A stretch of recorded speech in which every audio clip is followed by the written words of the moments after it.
দিছো? কাকতারুয়া হাতটা সোজা করছো? তুমি কি কাকতারুয়া হইছো?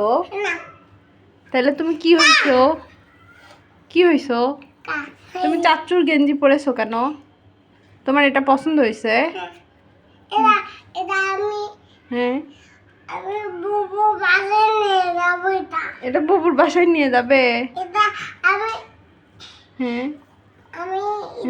হ্যাঁ, বলো বলো। হ্যাঁ, তুমি এটা কি করবে? বাবুর বাসায় নিয়ে যাবে। নিয়ে যেয়ে কি করবে? পরে দেখাবে। ওরে বাপরে, বুবুকে কি ভয় দেখাবে? ভয় দেখাবে বুবুকে, কি বলবে? হাও মাও খাও। ওরে বাবা রে, হাও মাও খাও।